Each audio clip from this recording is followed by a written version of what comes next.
Okay, dear students, we'll start next second hybridization number 2, sp2 hybridization.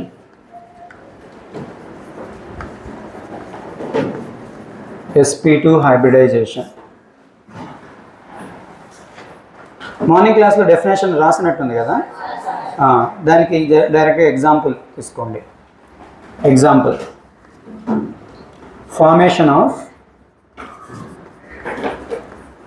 formation of boron trifluoride BF3 molecule.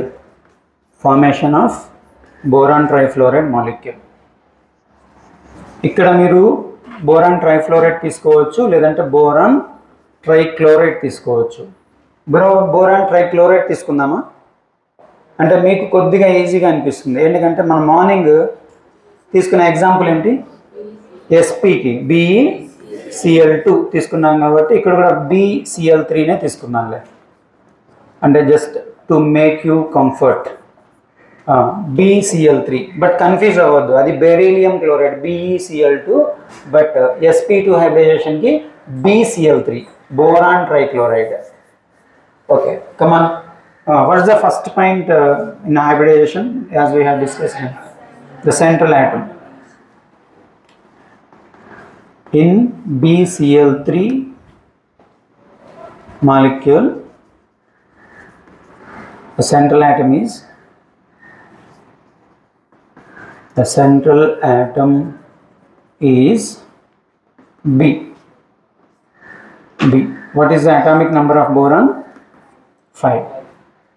In BCl3 molecule, the central atom is boron. Second point, the electronic configuration of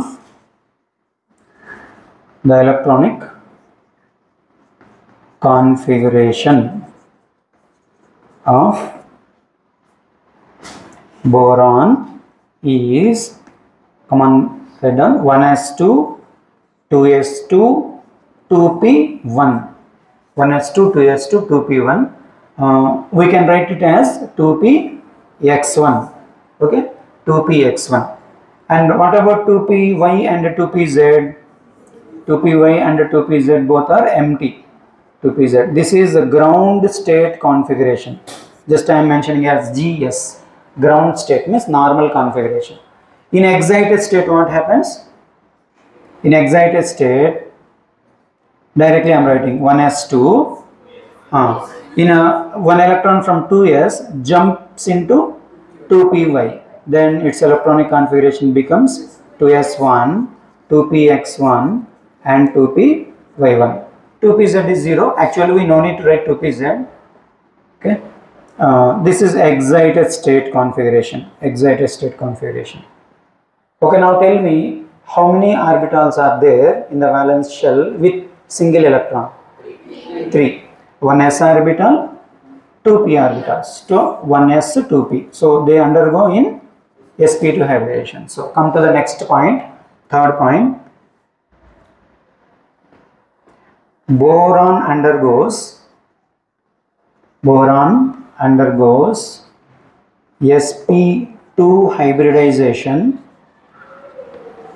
Boron undergoes sp2 hybridization to form or to give. sp2 hybridization means how many hybrid orbitals we get?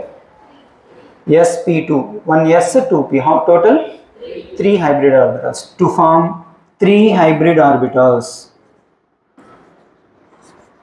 3 hybrid orbitals. Okay, 3 hybrid orbitals. Okay, up to this hybridization is over. As I told you in the morning class, suppose ఇక్కడ నాకు నేను boron అనుకోండి. So boron ఇక్కడ ఉంది, మధ్యలో ఉంటుంది central atom. ఇది sp3 హైబ్రిడైజేషన్లో sp2లో participate చేసి 3 హైబ్రిడ్ ఆర్బిటాల్స్ ఫామ్ చేసింది. బోరాన్ చుట్టూ 3 hybrid orbitals form. Hybrid orbitals అంటే మళ్ళీ మధ్యలో చిన్న లోబ్ ఉంటుంది ఇక్కడ కార్నర్లో. 3 హైబ్రిడ్ ఆర్బిటాల్స్ ఫామ్ చేసింది. ప్రతి హైబ్రిడ్ ఆర్బిటాల్లో ఒక అన్పేర్డ్ ఎలక్ట్రాన్ ఉంటుంది కదా. ఆల్రెడీ దీంట్లో 3 అన్పేర్డ్ ఎలక్ట్రాన్స్ ఉన్నాయి కదా. ఇక్కడ 3 అన్పేర్డ్ ఎలక్ట్రాన్స్ మెన్షన్ చేస్తున్నాను. ఓకే, హైబ్రిడేషన్ తర్వాత ఏంటి, నెక్స్ట్ ప్రాసెస్ ఏంటి, ఓవర్లాపింగ్ విత్ బాండెడ్ యాటమ్స్. ఏంటి ఇక్కడ బాండెడ్ యాటమ్స్ ఏంటి, బోరాన్ ట్రైక్లోరైడ్, క్లోరిన్ యాటమ్స్ కదా. క్లోరిన్ కాన్ఫిగరేషన్ మనం మార్నింగ్ చూసాము. Chlorine atomic number 17, electronic configuration 1s2 2s2 2p6 3s2 3p5. 3p5 can be written as 3px2 3py2 and 3pz1. Okay, in which orbital unpaired electron is the p1 pz1. That means ప్రతి chlorine దగ్గర ఇది మళ్ళీ చెప్పుకోవాల్సిన అవసరం లేదు. Chlorine అంటేనే మీరు అలా గుర్తుపెట్టుకోండి.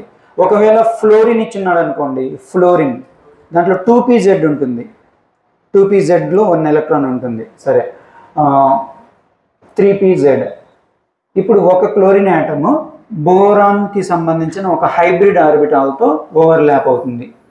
ఎందుకు నేను ఇలా రాస్తున్నాను, ఇలా డంబెల్ లాగా ఎందుకు రాస్తున్నాను, ఇది క్లోరిన్కి సంబంధించిన pz ఆర్బిటాల్, క్లోరిన్కి సంబంధించిన p ఆర్బిటాల్ డంబెల్ షేప్లో ఉంటుంది కాబట్టి ఇలా రాస్తున్నాను. దీంట్లో ఉండేటువంటి ఒక అన్పేర్డ్ ఎలక్ట్రాన్, pzలో ఉండే అన్పేర్డ్ ఎలక్ట్రాన్, ఆల్రెడీ హైబ్రిడ్ ఆర్బిటాల్లో ఉన్న ఒక అన్పేర్డ్ ఎలక్ట్రాన్, ఈ 2 ఎలక్ట్రాన్స్ను బోరాన్ క్లోరిన్ ఏం చేస్తాయి, మ్యూచువల్గా షేర్ చేసుకుంటాయి. అంటే ఓవర్లాపింగ్ తర్వాత 2 ఈక్వల్గా షేర్ చేసుకుంటాయి. కాబట్టి బోరాన్కి క్లోరిన్కి మధ్య ఒక కోవలెంట్ బాండ్ ఫామ్ అవుతుంది. దాన్నే మనం సిగ్మా బాండ్ అంటాం. అలాగే రిమైనింగ్ 2 హైబ్రిడ్ ఆర్బిటాల్స్ ఉన్నాయి కదా, ఇక్కడ ఒక హైబ్రిడ్ ఆర్బిటాల్ ఉంది. ఇదేం చేస్తుంది, టోటల్ ఎన్ని క్లోరిన్ యాటమ్స్, 3 కదా, మనం ఒకటే ఇప్పుడు చెప్పుకుంది. ఇంకొక రిమైనింగ్ 2 క్లోరిన్ యాటమ్స్ కూడా సేమ్. సెకండ్ క్లోరిన్ యాటమ్ తన దగ్గర ఉండేటువంటి pz ఆర్బిటాల్తో ఓవర్లాప్ అయ్యి ఇక్కడ ఒక సిగ్మా బాండ్ ఫామ్ చేస్తుంది. This is chlorine number 2 for example. And third chlorine atom అది కూడా తన దగ్గర ఉండేటువంటి pz ఆర్బిటాల్తో ఓవర్లాప్ అయ్యి ఇక్కడ ఒక సిగ్మా బాండ్ ఫామ్ చేస్తుంది. టోటల్ బోరాన్ చుట్టూ 3 సిగ్మా బాండ్స్ ఫామ్ అవుతాయి. దీన్ని సింపుల్గా మనం ఎలా రాయొచ్చు అంటే, బోరాన్ మధ్యలో ఉంటుంది, పైన ఒక కోవలెంట్ బాండ్, ఈ సైడ్లో ఒక covalent bond and this side మనకు కోవలెంట్ బాండ్. సో టోటల్ ఇది చూడడానికి ప్లేనార్ ట్రైగోనల్ షేప్, ట్రయాంగులర్ షేప్లో ఉంది కదా, ప్లేనార్ ట్రైగోనల్ షేప్ అంటాం దీన్ని. ట్రైగోనల్ ప్లేనార్ లేదా planar trigonal planar shape with bond angle 120 degrees bond angle ఉంటుంది. That's all. Okay, so third point తర్వాత నెక్స్ట్ పాయింట్ రాయండి. Fourth point,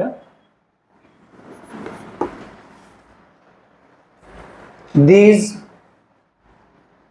3 hybrid orbitals, these 3 hybrid orbitals overlap with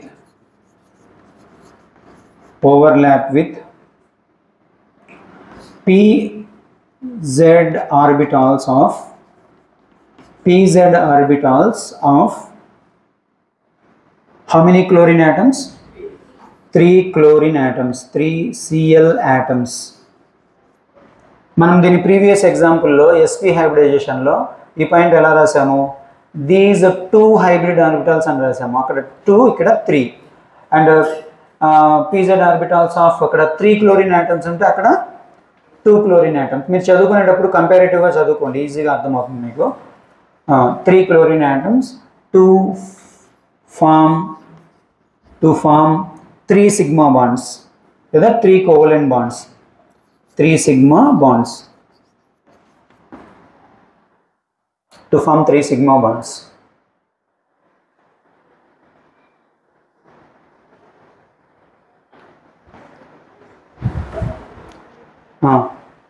మన last ఎగ్జాంపుల్లో మీరు morning రాసిన BeCl2 ఎగ్జాంపుల్లో చివర్లో shape bond angle రాసారా? Okay, ఇక్కడ కూడా మీరు స్ట్రక్చర్ డ్రా చేయండి. షేప్ ప్లేనార్ ట్రైగోనల్ లేదా trigonal planar 120 degrees bond angle. 2 diagrams కూడా డ్రా చేసుకోండి. ఓకేనా, ఈ డయాగ్రామ్ ఓకేనా? ఫస్ట్ బోరాన్ డ్రా చేయండి, మధ్యలో కొద్దిగా కిందికి, అంత పైన మ్యాటర్ లేకుండా. అండ్ ఇక్కడ ఒక హైబ్రిడ్ ఆర్బిటాల్, ఇటుపక్క ఒక హైబ్రిడ్ ఆర్బిటాల్, ఇటుపక్క ఒక హైబ్రిడ్ ఆర్బిటాల్. తర్వాత 3 హైబ్రిడ్ ఆర్బిటాల్స్ 3 pz ఆర్బిటాల్స్ని లింకప్ చేయండి.